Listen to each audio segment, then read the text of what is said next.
ways, depending on how you take it. And I find it's a sensitive subject. So I'm one of those people who'd rather be honest with you than lie to you. So if I say the things that you don't agree with, well, fine.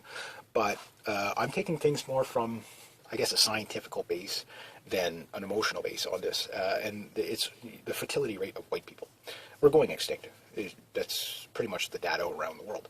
In fact, almost every population is now going in decline. Hence why there's so much multicultural and immigration, why they're pushing it so much. And I have a few other theories on that too. But there's a backside to it. The thing is to some people, is that, well, if everybody's beige and nobody, nationalities are really unimportant, they don't mean anything, I have no problem with the whole world being beige. Okay, that's fine for you, but on the other hand, pandas, okay? Pandas are not like black bears. Black bears are not like grizzlies. Polar bears are different again. But we put an awful lot of effort into trying to maintain the populations of all these different types of bears. Why? Because they're beautiful to look at. They're different. A koala bear is not like a black bear or a grizzly bear or a panda bear. They're different. And we put a lot of effort into trying to maintain the survival of those specific species. And how do we do that? Well, although the odd polar bear will actually interbreed with a grizzly bear, which is, I've only seen a handful of them in pictures, and they're kind of unique looking, which would be a multicultural bear, I guess you would say. But on the other hand, it's the same problem we have with the wolves and the coyotes. Well, wolves, coyotes, and dogs, they tend to breed. Next thing you know, you have a dingo or something like that, dingo type of, it's a hybrid. So then there's no more wolves, there's no more coyotes, they're just mutts, wild mutts. That's all, and we lose that diversity through. And that's how I view multiculturalism: is that we no longer have the beauty of the albino white person, or the blacker than my gun type of person, or the all the redheads, the brunettes, the blondes, the diversity, the color, and it was an African American guy saying this in one of his videos, and I was like, yeah, that's probably what it is that most people are getting at, is that they like to see the different races, they like to see that, it's like, picture if the only bird on the planet was a crow, versus tropical birds. It's nice to see the difference. That's what's nice. So the beiging of everybody, if everybody's beige and stuff like that, I understand from the communist point of view that race it's irrelevant. They're just worker bees. And well, multiculturalism, everybody is the same, so nothing to worry about. But then it's kind of, picture it this way. If we found a tribe of Neanderthals, just a small tribe of Neanderthals that just happened to be somewhere in the Arctic, that was a place where they could sustain themselves, and they've been there since the last ice age, and nobody knew about them. We just finally magically discovered them. We would do everything in our power to make sure these people stayed alive. Why? Because they would be so unique. We find tribes in the jungles that are extremely unique, that they're one of a kind. Like they're still in that era. They haven't been corrupted by modern man. They're still the original bloodlines that they were. We do everything to protect these people, but on the national level, it's like, well, no, everybody's got to be the same. But why? You know what I mean? Like, that won't solve racism. It won't solve any territorial disputes or anything like that. Because ask yourself this: who are you? What nationality are you? You probably already know. Even if you're multicultural. For example, I'm Native Irish and French, and I could be a whole host of other things. I could be German. I have uncles with blue eyes and blonde hair. Who knows what I am? But I identify myself as a Caucasian, predominantly an Irish Frenchman, and Native. But even though Native is not Caucasian, I still, if you looked at me, you'd say, I'm a white dude. And I'm okay with that. I identify. I used to work with a girl who referred to herself as African American because her dad was, African American, and her mom was a white, Caucasian white lady. And to look at her, she had blue eyes, dark black hair, real pretty girl. But she'd always refer to herself as a black person. Now, any black person that would look at her would say she's a white chick. But up here, and if you really looked at her, you could say, okay, yeah, she has the features. You could see it. But on glance, it's, no, they're that. So why is this important? Well, people out there that are for multiculturalism say that gender or race is just a concept. It doesn't mean anything. But yet, everybody always identifies themselves as something. Tell an Italian person they're not Italian. You know what I mean? You'll see what I mean. Tell an Irish person they're not Irish. Tell tell an African American they're not African American. You know what I mean? They're gonna, what are you, silly? You know, even if they may have crossbred, for the past 300 generations, it won't matter. You're going to identify yourself as something. Now that said, why would we not try to? It doesn't mean we're segregating. What it means is we're preserving this people, that person, the groups of people. And I don't see this as a bad thing. But how does it have to happen? Well, there's a whole host of things that make it not happen. Multiculturalism, I think, is one. Taxation is probably the biggest. And also you could throw in gay marriage and stuff like that. I know it's, again, this is politically incorrect.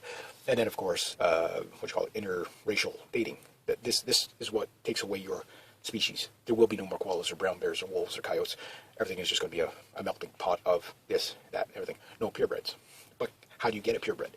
Well, you got to keep the bloodline pretty pure. Problem with people that don't, I'm not talking about inbred, but purebred is basically you stay with your own type. So how does that have to happen? Well, white people have to start having babies again. It's not financially, this is why, like even in the Philippines, their fertility rate's going down. Or not Philippines, it was in that region of the world. Anyway, their fertility rate is going down. They have to rely on immigration. And you know what? And it was so weird to watch this. It's like, here they are going, no more immigrants, no more immigrants. And I'm sitting there going, yeah, but in my country, when we say that, it's like, off with their heads, But it's, what it is it's not that people, like for me, I'm against the immigration thing because of, I'm for, employment. If you're coming here, you got to have something to do, So I'm for skilled worker immigration. I don't care where you come from as long as you contribute to the economy. Because if not, you're going to be a dependent when the economies collapse. So you need to be contributed to the economy. Otherwise, you're just a drain on the system. Sorry if that's not very nice, but it's true. And this is what this is what England is dealing with, and France and Spain and all them places, is the multiculturalism is backfired on. But it also has the adverse effect is when you're trying to take care of all these people on like welfare programs and stuff like that, all the people that have to work for it become working class poor to the point where they can't have kids anymore. It's literally that simple. It's an economics thing. My dad's family, 7 kids. My mom's family, seven kids. 6 kids, 7 kids. I haven't seen all my mom's family. They're much further away, so I don't see them as much. My family, we're 3 kids. Okay, my brother, my sister, and myself. Very few people I know my age have kids. Now in Canada here, demographically speaking, 2011 when the census was completed, the population actually went up a bit in Canada. About 2/3 of that was immigration. The other third was actually a bit of a baby boom. Problem is who is having babies? Probably not the white people. Now, if you're native and you're watching this, and this is why as a Canadian, I promote European native heritage. Past 500 years of pretty much Canadian-dominated society. Thing is the natives in our country are an endangered species. They have the worst fertility rate out of everybody in the country. And economics probably plays the biggest part of that. Now, that said, I want to preserve them too, So, for me, it's not preserving multicultural, because multicultural doesn't need preserving. It's multicultural, But if you want to have your bleached blonde albino and your black, almost blue, I know black people. They have a blue. They're so dark. They have like almost a blue tinge to them. If you want to, get those different, you have your Asians, your Caucasians, whatever, Middle Eastern, you have all that. You stick them together, keep them together. So interracial dating, I'm not against it. You find somebody you like, you go with it. But from the fertility rate, I'm against it. Because again, the fertility rates for white people, we're going extinct. We're not as bad off as the natives, but again, how many type of people went extinct in the past 10,000 years? Probably quite a few. Again, if we found a bunch of Neanderthals, uninterrupted, we would probably, maybe chase a little bit more caribou towards them or something, just kind of help them out just a little bit. Why? Because we'd want to see that beauty in the future. So as you see, that from my point of view, it's not that I want any other culture to fail. I just want mine to succeed. So, or my race to succeed. So the problem is it's been branded by a bunch of, whack jobs, like the, the extremists, kill all these people so we can thrive. It doesn't have to get to that. All it has to get to is white women have to have, babies with white men. And, it's pretty much that simple. But getting that, there's a lot of things that, white guilt probably pays it. I probably sleep better at night than most people. It's like I don't buy into that stuff because it's where you look. White privilege doesn't exist. But that stuff plays into demonizing it so that white people are bad, so that some people will date outside the race out of guilt. I know, oh, well, that's just racist to say that. Okay, fine. We'll just say I'm a racist. But am I not right? People will do that. Why? Because, guilt. So that's one. Feminism is another big one that keeps, well, babies are bad. I'm too independent for that. Well, of course that's going to affect the fertility rates worldwide in every culture. But if you look at the culture that has the most feminism, it's white people.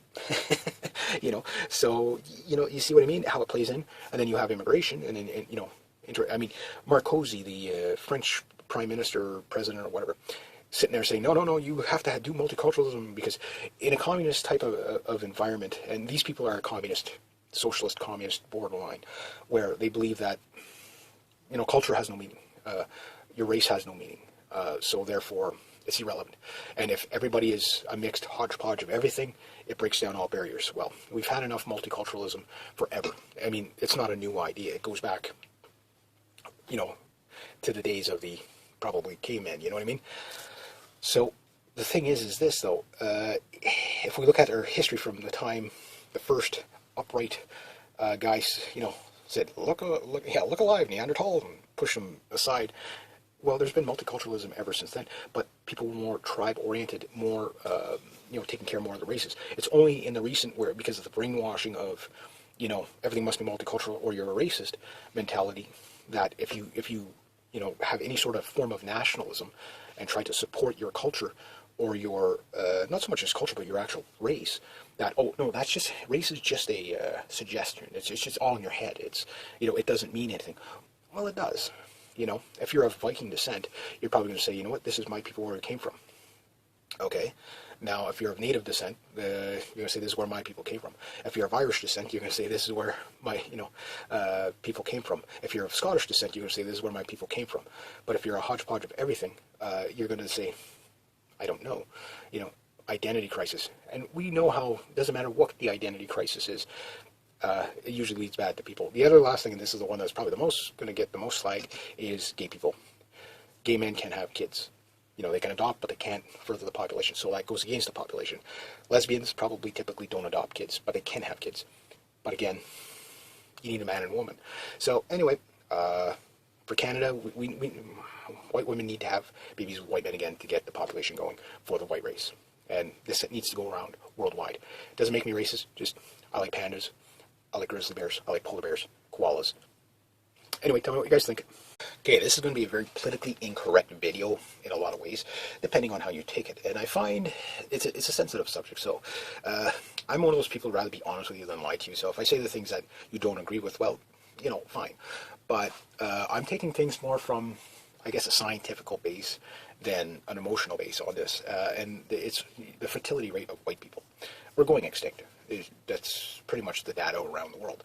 In fact, almost every population is now going in decline. Hence why there's so much multicultural and immigration, why they're pushing it so much. And I have a few other theories on that too. But there's a backside to it. The thing is to some people they say, well, if everybody's beige and nobody, nationalities are really unimportant, they don't mean anything, I have no problem with the whole world being beige. Okay, that's fine for you, but on the other hand, pandas, okay? Pandas are not like black bears. Black bears are not like grizzlies. Polar bears are different again. But we put an awful lot of effort into trying to maintain the populations of all these different types of bears. Why? Because they're beautiful to look at. They're different. A koala bear is not like a black bear or a grizzly bear or a panda bear. They're different. And we put a lot of effort into trying to maintain the survival of those specific species. And how do we do that? Well, although the odd polar bear will actually interbreed with a grizzly bear, which is, I've only seen a handful of them in pictures, and they're kind of unique looking, which would be a multicultural bear, I guess you would say. But on the other hand, it's the same problem we have with the wolves and the coyotes. Well, wolves, coyotes, and dogs, they tend to breed. Next thing you know, you have a dingo or something like that, a dingo type of, just it's a hybrid. So then there's no more wolves, there's no more coyotes,